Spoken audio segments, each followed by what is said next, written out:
Hello everybody, this is our world tour video. Today I am joined by Fredharris, who has been working on this survival world with me.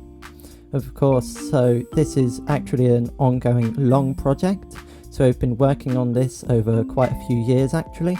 So Fred's been doing a lot of the farms and technical stuff and a lot of the big buildings, and I've been doing some other decorations and things. We've all been doing a lot of work on this, so let's get right into touring it. Fred, do you want to go from here? Yeah, so I'll walk us over to the spawn point where this whole world began. So we knew right away when we started this world that we were going to do a modern city, so we didn't bother with a starter base. We sort of just piled everything up in chests and built the city around that. So the spawn point is more or less on the centre of this tennis court. Yeah, I remember when building these we had a big crafting table and a sign on it saying this is the spawn point. That might still be here. Hi, the seed is, and then that long bit of text. Cool.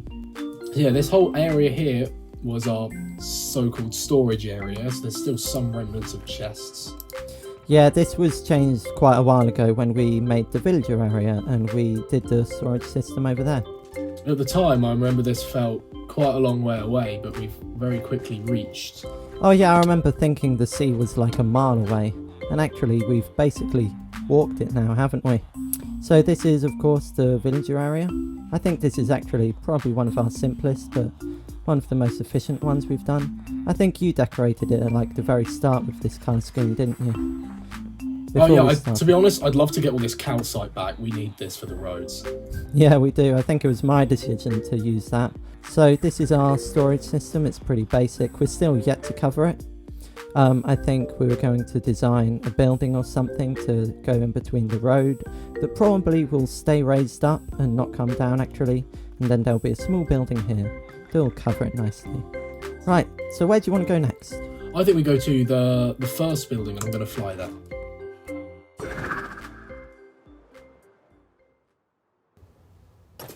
So the first building I built on this world was to cover up the iron farm, and it's this tower here. Yeah. The iron farm itself is covered in this diagonal part because I thought that would make it more exciting. Yeah, that's nice, that diagonal part. I'll fly over it.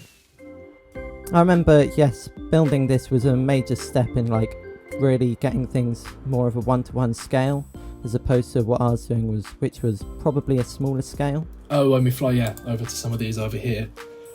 They're sort of mini skyscrapers. Yeah.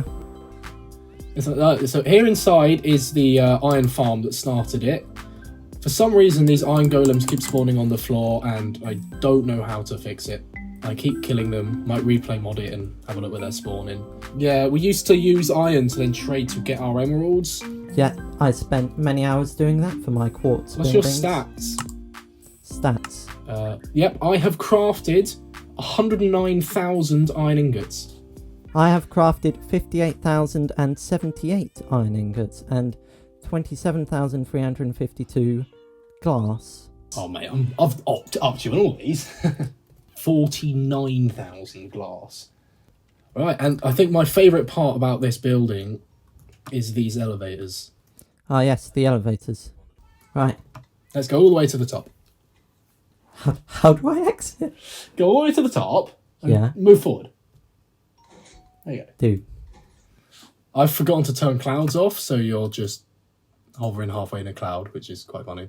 Yeah, roof pending on this one. It's just a flat top at the moment. I think a lot of our roofs are pending actually. I did a lot of work trying to finish some over there. There you can see is the diagonal skyscraper I'm currently building. And I haven't finished that one over there. Okay, so what do you want to show us next of your builds? Well, I guess the thing to make note about a lot of my builds is when I design them, I then realise I have to build a farm for them. So this one needed a lot of deep slate and a lot of glass. Glass is a recurring theme. So the villager trading with the iron farm was the primary method of getting the glass. The black glass required an ink farm, and the deep slate required a deep slate mine. I guess it's not really a farm. Sure, do you want to show us that? Yeah, so the original method isn't really visible anymore. We used withers. Yeah, I remember that. I think I died a few times and then got a bit nervous of doing that. Yeah, you left me to do it from then. So we use now this tunnel bore. It's a rather simple design. The only difficult thing is gathering these 3 ancient debris for every section of it. As you'll see, it's a rather effective method of gathering deep slate. Hugo over there is going to press the button and I'll show you just how much deep slate we get off one explosion. Right, are you ready? Yep. 3, 2, 1.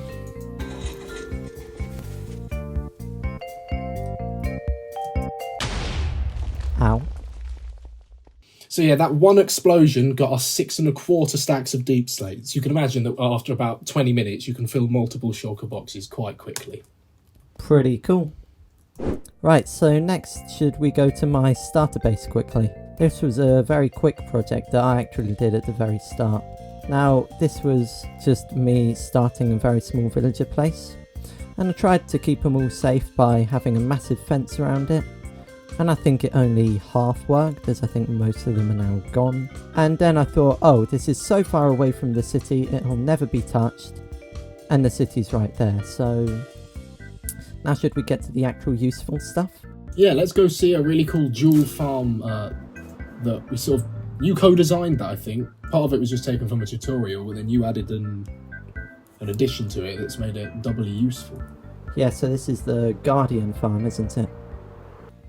Okay, it's... Right, there it is over there. Should we go and see it? Yes, because it's... Right. So you've got the normal AFK platform up here. Yeah. To keep safe. And below is a standard Guardian farm. It's very simple, less than an hour to build, and you can find tutorials for this on YouTube. It's not our design. However, what is our design is we noticed that these Guardians were killing the squids for us, as you can see from all this income gathering in the water while getting absolutely annihilated. So am I? Oh gosh. But then it was Hugo's idea to instead make these water streams collect them for us. And I think expanded on this and made them all collect to the same spot, which is over here. And in just a few minutes, you'll gather a couple stacks. Obviously, we've been here 20 seconds, so it's pretty empty. But for all the black glass we use, this has been more or less sufficient. And then on the nether side, they just fall onto these campfires and their drops are collected here. While we're in the nether, it's worth noting our gold farm, which is an overly engineered custom design, but I think it's very awesome. Yeah, I think I helped out with this a bit. Of course, I help out with the simpler manual labour stuff because you are more the expert with the actual design. I think it's pretty cool, actually. Yeah, I decided it would just be I mean, it's almost a gimmick, but it's just fun to watch the pigmen get punched in and bounced around by the slime blocks into the killing chamber. We don't exactly build with gold blocks, so its use is mainly for bartering with piglins, which is down here below. It's a very standard sort of setup. And this is useful for quite a few reasons. Particularly useful is having an easy supply of renewable nether quartz. This is because you can actually craft andesite, diorite and granite from cobblestone using this.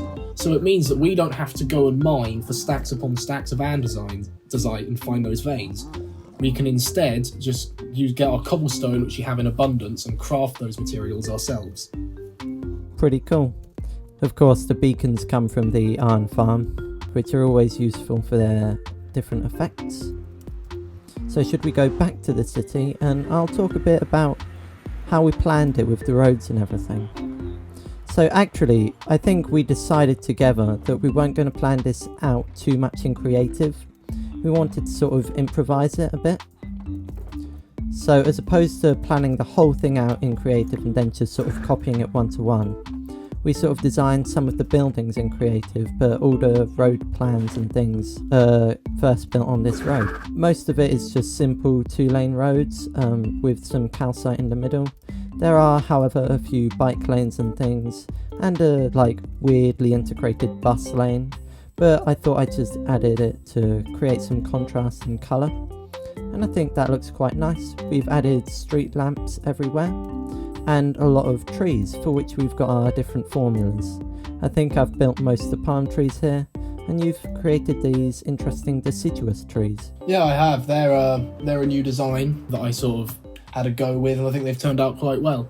To the north of the city here, we've also manually widened the river that was flowing through here to make it more in scale with the city. And following that is a big dual carriageway, I suppose. It will sort of be like the main road in the city. Yeah, I think that looks pretty cool. I think for me, the next place I'll be building is on this north bank of the river, once I get some more skyscraper designs planned out. Yeah, I think recently I've been working over here towards this side, and you've been working over at this new white skyscraper, which is just over here. So then I guess we're going to expand over the river eventually. Yeah, we've got plans and bridge designs as well, which we've definitely been procrastinating on doing. Yeah, this is the plaza that I'm going to work on next, as well as the skyscraper over here. As you can see, I've just got some greenery around it with some basic mangrove leaves and grass blocks and some cool palm trees designs. These are the new palm tree designs. Sorry, that's Enderman griefing. And I think they integrate very nicely here. What do you think? Pretty okay. Dude. Right, so where else do we want to go next? I think it's also worth noting you can actually see how we've developed as builders on this world. Oh, definitely. You can see the first waterfront sort of area is very in a different style, but I've actually preserved it like that. And of course, I haven't used these little moss bushes many other places. And what's especially random, to be honest, is these gold statues over here, where they're just in a row. But I think it's quite funny, to be honest. It's almost a relic at this point. Yeah. I think you can also see some development and building, especially on what I have done. So my first three buildings, which are this tall grey one we started with to cover the iron farm, and then this blue one with the crisscrosses, and then this diagonal one here with like the sandstone lining on it. They're all built in the same formula, which is windows that are 1x3 wide all the way up, spaced by 1. And, you know, it worked. It gives the idea of a skyscraper. Yeah, it works very much like for when you don't have shaders like we do, as opposed to trying to copy a sort of glass wall effect, which is what I started doing with mine. But then I decided I would challenge myself for my next build, which is where this white skyscraper came in. It's also worth noting, I like how we've tried to fill some of these buildings with things. A lot of them are empty, but some of these bigger ones I have tried to put farms inside to almost give them a purpose. Yeah, do you want to show some of these farms? So on the first floor here, I've got a tree farm and a dirt to mud converter, as well as a very manual mushroom farm to get the stem blocks. It's sort of like if a factory suddenly just appeared within a skyscraper, which makes no sense in real life. But, you know, this is Minecraft. Things don't necessarily have to make sense. Pretty cool. Each floor is sort of filled with some farms like this. Not all of them decorated to this degree. Then this is the third floor here. It's pretty cool. I like the use of the copper decoration. And then this is the moss farm you were talking about earlier, wasn't it? Yeah, it doesn't look the greatest, I'll be honest. But it works, and it's this high up in the tower, you don't really see it through the windows. Yep. Now should we go to our honey farm? Yes, we can do. The one farm I built. So this honey farm is actually sort of hidden under this building here, isn't it? It's the birch building. I don't actually know how to get in this building. I'm just going to break my way in. So here you've got honey bottles, which is overflowing, and here you've got honey... Oh, they've just mixed in together. Yeah. I've used it a couple of times, mainly to make these elevators, because they're quite intensive in the use of honey. But hey, it's better to have something and not need it than need it and not have it. I think these elevator designs are a good mix between complexity and you know, function. So you can make like flying machine elevators, but they're quite slow, and summoning them to each floor takes a really long time, and they're very resource intensive. Whereas these are actually pretty fast, and you know, all you really need to do to make it an elevator is just add the doors that go ding dong when they open on the floor. Meet on the top floor. Yeah. Okay, so now might be a good time to view the city by night. As you can see, Fred's just gone off there. So yeah, we spent a lot of time sort of lighting this up. So some of the newer builds haven't been lit up yet.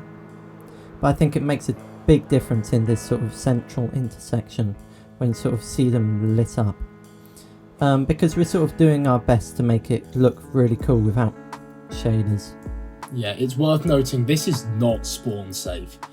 There are a lot of mobs that spawn on the sides of our buildings. To be honest, I don't think it matters to us that much if we get the odd mob. So just to mention, a lot of it's hidden lighting with grey carpets which blend in very nicely with the stone. And some of it is the street lamps, but that is mostly just aesthetic. They really don't light up the street much. They're more to just give some light to the city than actually prevent mobs. I also think it's quite cool to try and incorporate light into builds. So the whole patterning, the white designs on it are all lit up by end rods. So at night, that really stands out. And I think that's sort of a lesson I took from you. And I added that to the neighbouring building on the other side, where I've sort of done it in bands. And I think that looks pretty cool. But I think designing it integrated into it, at the same time, is actually the way to go, because this looks stunning at night. Okay, so now I'm going to show some areas that have been a bit neglected while Fred travels to show you his farms. This is a sort of marina area I was going to work on, but then I wasn't really sure on the scale of it, and because we weren't planning on creative at all, it kind of made it hard to plan things out. And that's sort of why I eventually decided to make the creative city, so that I could get a better idea of what I was going to do for this area here. Right, we'll then fly from here over to the slime farm. I decided to go for a surface slime farm, as I've done the underground ones before in slime chunks, and now that there's deep slate, I didn't fancy doing it again. These new designs using mushrooms are way cooler, and they're so much quicker to build. I'd recommend doing this. To get to the raid farm, we're going to go through the nether, as it's a lot quicker this way. This is a pretty standard raid farm design, and you'll find tutorials for it all over YouTube. I didn't fancy building a stacking raid farm, as to me they're just a little too overpowered. To get Bad Omen, you can just fly over to the nearby pillager outpost.